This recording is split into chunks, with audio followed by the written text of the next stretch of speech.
number one, get your specification right. What are we looking to buy? Because we have to send a clear message to the market about what we're looking to buy.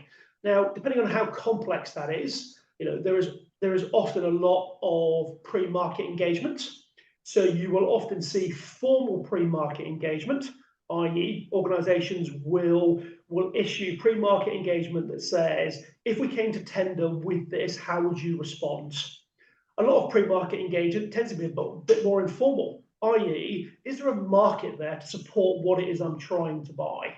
So very much on this tender, we looked at what the market were offering to make sure that if there were a number of providers that could provide most of what we wanted, we didn't want to discount any of them, because we want all the providers that can meet what we want to submit a bid. Yeah. So let's make it easy for them to submit that bid. Let's not close off that tender for a particular reason, which might be a really, really nice to have, but if it shuts out lots of the market, let's not do that, because we want the right product and we want best value.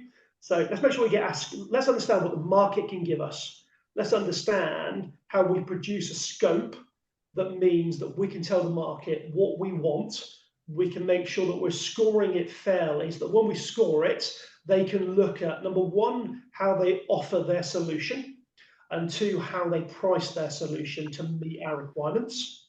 And very much so, and a lot of the tenders I've been involved in, and certainly around MIS, is being really clear around what the pass and fail requirements are. If it doesn't do this, we don't want it. And if it doesn't do this, if you're a supplier, if you can't provide it in the nicest possible way, don't bother bidding, because we're not going to accept that because it falls below our minimum requirements.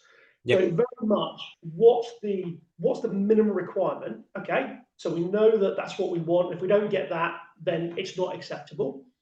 Then we can start to look at how we apply some of our award criteria around what are the nice to haves. If it did this, that'd be great. Okay, but what's it worth to me?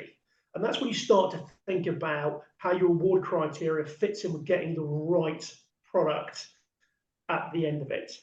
I think once you've done that and you've got the right people in place, you've thought about what might go wrong and how you can offset or mitigate the things that might go wrong. Outside of that is going to the market with a desire to make sure that you're going to award this contract to the person that wins based off what you've put out there, that you've got the buy-in of the customer, that that's what we're going to do, and then to then be transparent throughout that whole process. So a lot of trusts and a lot of small organizations don't necessarily have a fully auditable procurement platform. So, for example, we would always recommend that someone, and you can buy them for a one-off tender, that someone uses a procurement platform so that any correspondence, any bids that are received are fully auditable, etc.